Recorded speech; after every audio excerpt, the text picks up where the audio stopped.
Laiguana.tv. La verdad hecha tendencia.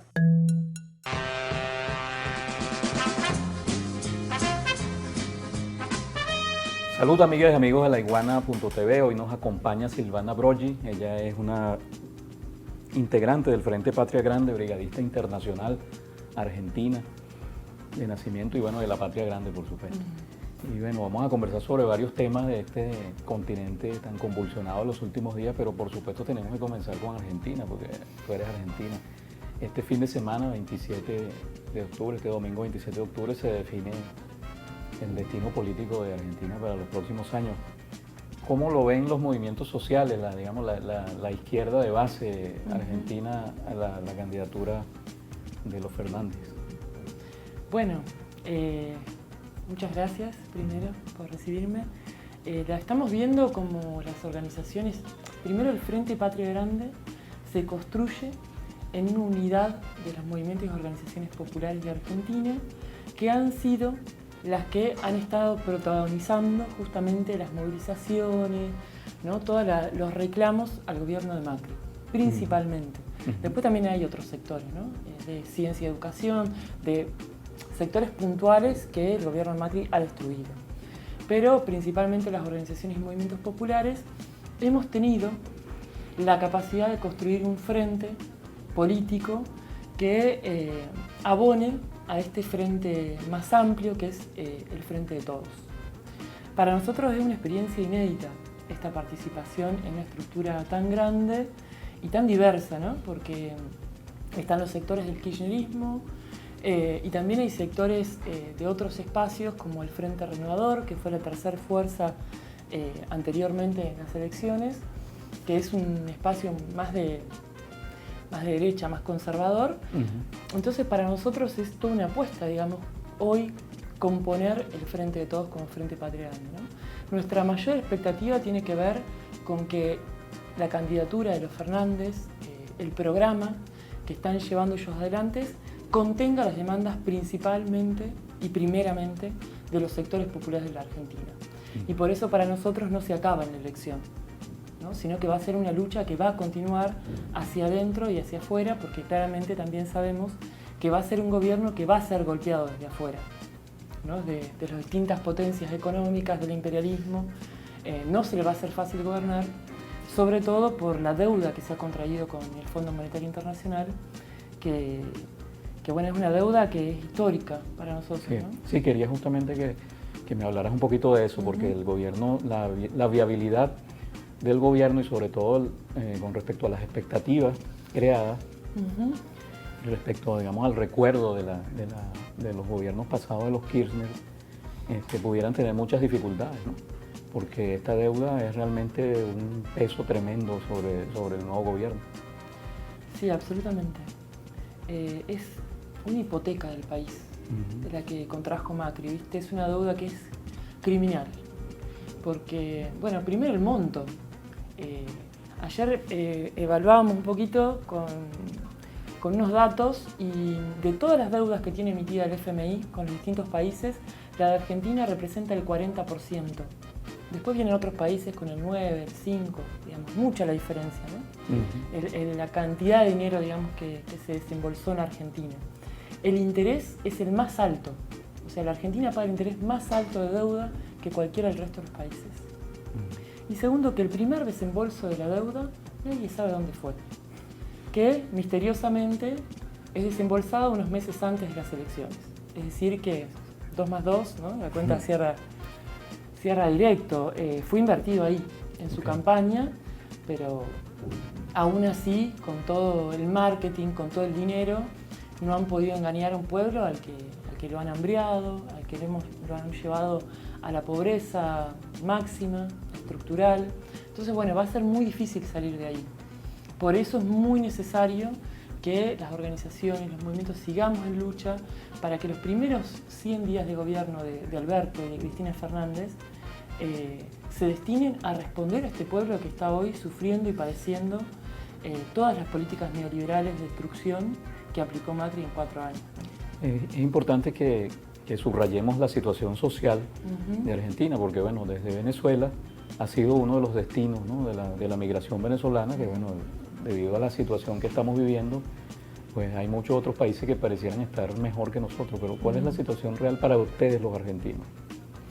Sí, eso que decís es tal cual, ¿no? Hay toda una construcción que también pasaba con Chile, como de los gobiernos o de los proyectos ideales de América Latina, en los que se han enaltecido estos proyectos neoliberales y que hoy creo que estamos evidenciando realmente el resultado de eso, ¿no?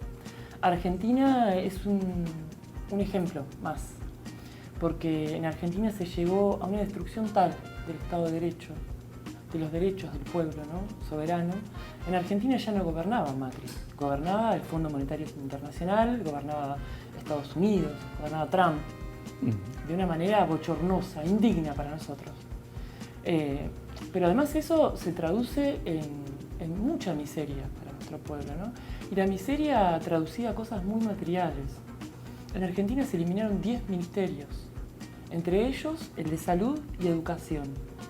Y lo que implica eso es que la salud ya no es un derecho, ¿no? El trabajo ya no es una política de Estado, sino que lo que se ha generado es que haya más de 500.000 puestos de trabajo que no existen más, que cierren fábricas y pequeñas empresas históricas en Argentina, porque otras de las políticas que destruyó la economía de las familias, de los pequeños comerciantes y de algunas fábricas hasta más grandes, fue el incremento terrible en los impuestos públicos, en la luz, en el gas, en el agua, ¿no?, servicios básicos que tanto para una familia como para un comercio son indispensables.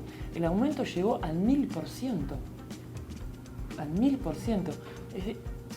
Entonces eso, claro, por más que un negocio que funcionaba más o menos bien, un comercio, teniendo que pagar tasas tan altas, se te hace imposible sostenerlo.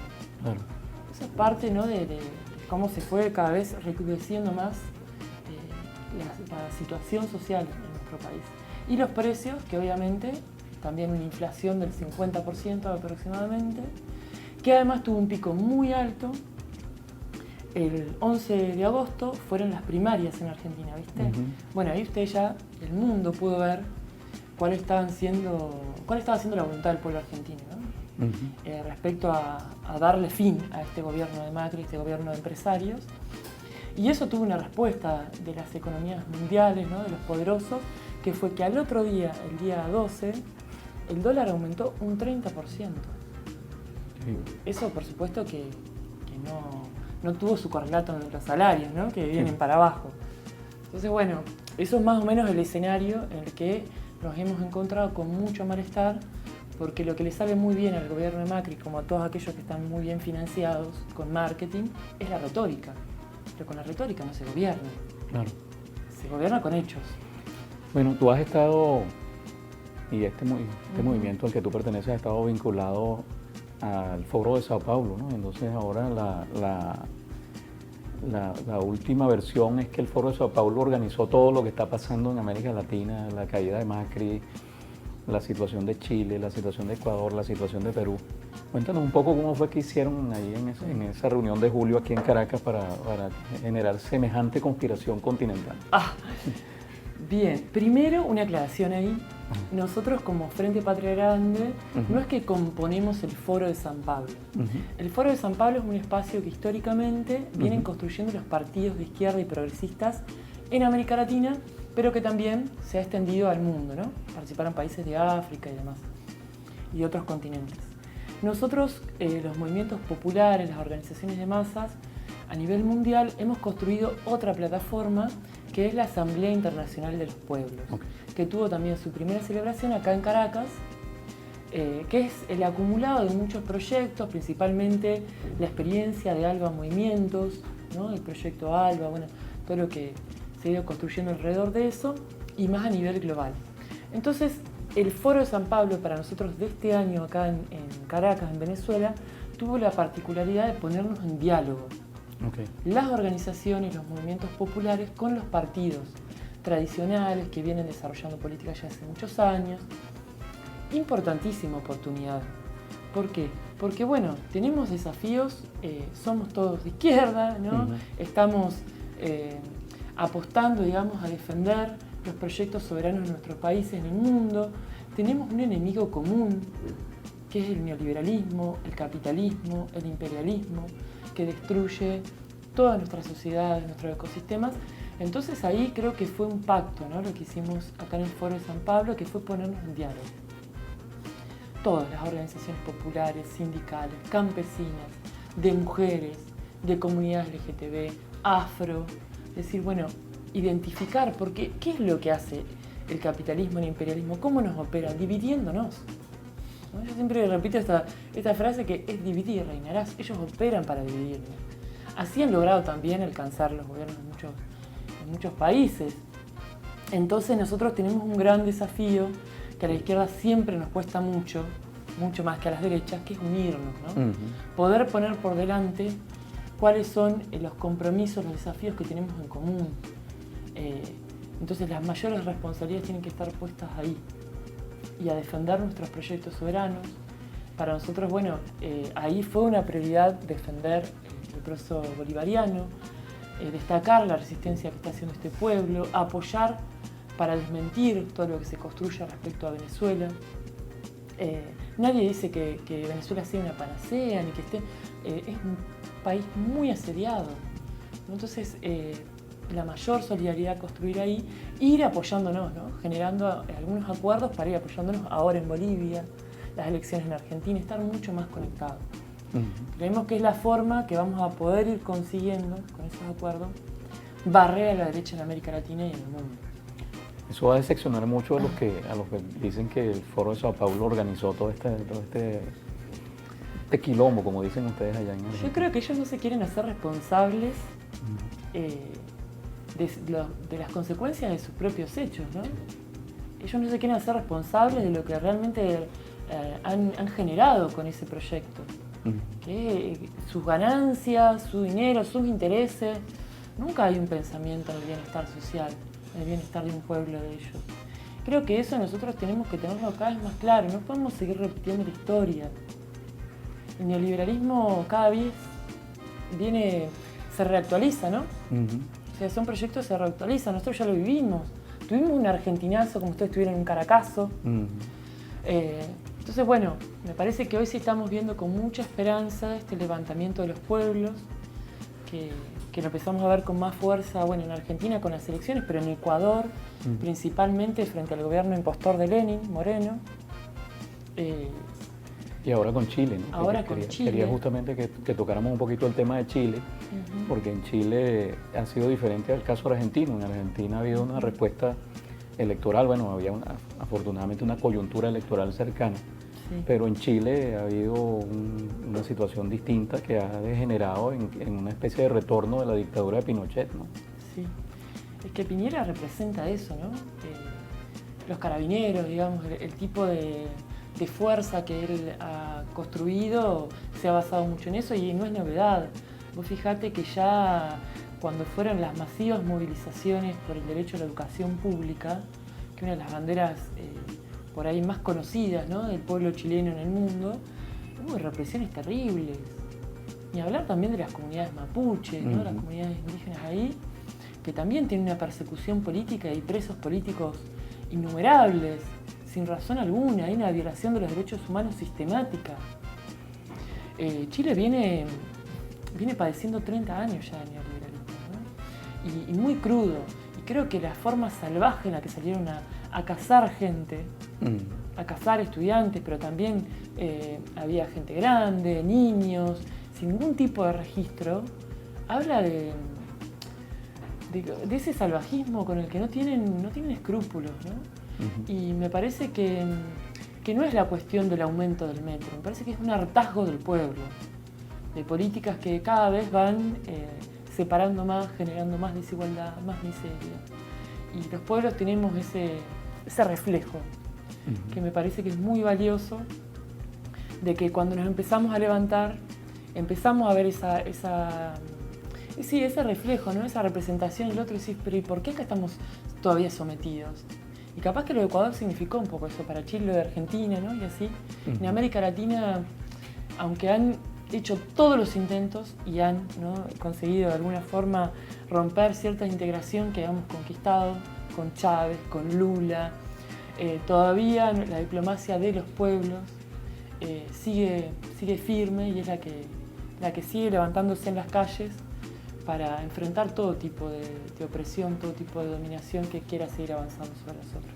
Revisemos un poquito el caso de Bolivia, ¿no?, que acaba de producirse el resultado final que ya no hay segunda vuelta. Sí. Y bueno, una reacción más o menos a la venezolana, Sí. al estilo de la oposición venezolana, Sí. ¿no?, por parte de la gente de Carlos Mesa. ¿Cómo ves esa situación de potencial riesgo allí? Ay, mira, primero felicidad, porque estábamos todos así como, ¿no?, agarrados a ver qué pasaba, y me parece que, bueno, todos celebramos, todos y todas estamos celebrando ese triunfo merecido. Bolivia ha sido de los países que mejor posicionado está social y económicamente, que ha logrado mayores conquistas a nivel de derechos, ¿no?, de la población. Que gobierne un líder indígena en un país es algo que el imperio no se lo banca, ¿no? Y han también tenido sus arremetidas ahí. Pero bueno, ha habido todo un proceso con Evo, muy democrático, ¿no?, de mucha participación también, que bueno, es lógico. Vos fíjate, mira, ayer la OEA, que estaba como uno de los organismos, sacó un comunicado, ¿viste?, muy tendencioso, no sé si lo vieron, pero decía algo así como: nos llama la atención y nos preocupa la manera en que los resultados se revirtieron. Ellos van a venir con esto del fraude, que ya están con eso, pero hay que estar muy alerta, porque ellos no se van a quedar tranquilos, ¿no? Tenemos que estar muy alertas de cualquier maniobra que puedan hacer para estar alertas a salir el resto de los países, el resto de los pueblos, a respaldar ese proceso que ha sido democrático y que ha representado uno de los mejores, me parece, proyectos del ALBA, podríamos mencionar, ¿no?, de lo que ha quedado, que mejores resultados ha dado para el pueblo. Por eso no hablaban de eso tampoco, ¿no? Sí. Sí, bueno, por cierto, la OEA, que estuvo en silencio con respecto a Ecuador, estuvo en silencio con respecto a Perú, estuvo en silencio con respecto a Chile, sí, pero ayer habló muy rápidamente en torno al tema de las elecciones. Bueno, finalmente quería que habláramos de Venezuela, ¿no? Venezuela, que además tú estás aquí, tú vives aquí. Sí. ¿Cómo ves la situación del país? Al comienzo de este año era el país que estaba contra las cuerdas, ¿no?, desde el punto de vista geopolítico. Ahora pareciera que estamos tomando un respiro mientras el resto del continente está convulsionado. ¿Cómo lo ves tú? Sí, un poco como lo describís, ¿no? Mira, justito yo me vine acá para el 7 de enero. Estuve presente en la asunción del presidente. Ahí el 10 de enero, la asunción del presidente Nicolás Maduro. Y después estuve casi varios meses. Estuve acá también cuando fue la autoproclamación de Guaidó. Y era muy llamativo, porque a mí en mi teléfono me llegaban las noticias, ¿viste?, de los medios hegemónicos internacionales, ¿viste? Y yo a su vez estaba acá, entonces tenía como, por un lado, lo que internacionalmente se decía, y por otro lado tenía acá la posibilidad de poder estar acá y ver lo que efectivamente pasaba, ¿no? Me parece que se intentó de muchas maneras deslegitimar, desestabilizar el gobierno bolivariano de Nicolás Maduro como el líder, ¿no?, continuidad del proyecto chavista. Me parece que han intentado muchos boicots. El sabotaje eléctrico fue uno, me parece, de los más fuertes que padeció. Ellos han intentado todo ese tipo de cosas para que, bueno, el pueblo venezolano, el pueblo bolivariano se levante, que es un formato que han aplicado también en otros países, ¿no? Se levante contra el presidente y, bueno, habilite su salida. Eso no pasó. Y por más que ellos muestren ya en una toma en la que muestran miles de personas, yo acá veía, ¿no?, y hacía como la comparación. Iba a ver cómo eran las movilizaciones de Guaidó y después estaban las movilizaciones chavistas, que además el pueblo chavista acá estuvo movilizado semanas y semanas, casi todos los días, de una manera impresionante, con mucha alegría. también de allá se construye una imagen del pueblo como un pueblo triste, un pueblo que se está matando entre sí. Eso no es la realidad. Sí hay situaciones difíciles, hay situaciones complicadas y eso es real, ¿no? No se ha podido restablecer del todo los servicios, cosas, pero a ver, es un país que ha vivido asedios de todo tipo. Entonces, siempre, no me acuerdo quién era que decía, pero que si fuese tan mal el proyecto, ¿por qué no lo dejan que transcurra solo? ¿No? ¿Por qué todo el tiempo poniéndole palos en la rueda? ¿Por qué trabándolo? Entonces, bueno, además que con un discurso hacia afuera, ¿no? De no, la crisis humanitaria en Venezuela y no sé cuánto, que la crisis humanitaria es la que generan ellos acá, evitando que entren productos de primera necesidad, como los medicamentos. Bueno, ahora entran cosas, ¿no? Por ahí el tema de la inflación y demás preocupa un poco, pero también hay un Estado que intenta estar resolviendo la cuestión exterior de todas esas amenazas y a la vez tratar de contener todo lo que pasa por abajo. No es fácil, ¿no? Me parece que yo trato de hablar con responsabilidad porque hace poco tiempo que estoy acá, porque estoy conociendo. También me parece que el valor más grande que tiene Venezuela es su pueblo. Todos y todas las internacionales que pisan esta tierra y que tienen la posibilidad de conocer alguna experiencia de poder popular, de comunes, nos llevamos una gran impresión, una gran admiración por la capacidad de resistencia, por el reconocimiento de su historia, ¿no? por tener esa dignidad de ser un pueblo ahí resistiendo constantemente y teniendo muy consciente de sus raíces, que es algo que a muchos países, sobre todo en Argentina, nos han quitado, ¿no? Y es mucho más fácil, digamos, dominar cuando vos no conocés tus raíces, donde no conocés tu historia. Bueno, acá me parece que eso significa justamente un punto fuerza. Así que bueno, aprendiendo mucho de ustedes. Y muy agradecida por estar acá también. Y nosotros también agradecidos por la presencia de Silvana Broggi, hoy aquí con nosotros, miembro del Frente Patria Grande, brigadista internacional. Le invitamos a ustedes, amigas y amigos de laiguana.tv, a que se suscriban al canal YouTube y también a que le den a la campanita para que tengan las notificaciones cada vez que subamos un nuevo video, ya sea de este programa, Cara a Cara, o de los otros programas de La Iguana Televisión, el programa de nuestro director Miguel Ángel Pérez Pirela, desde donde sea, que se transmite los jueves a las 7 de la noche, hora de Caracas.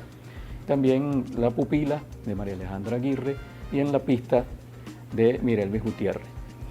Le doy las gracias al equipo técnico integrado hoy por Yusbeli Jiménez, Emilio Laperuta y Alejandro Pérez, y a ustedes, amigas y amigos, será hasta la próxima vez.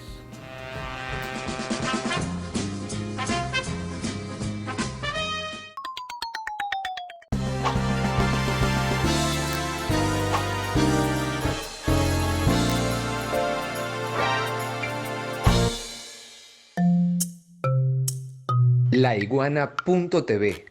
La verdad hecha tendencia.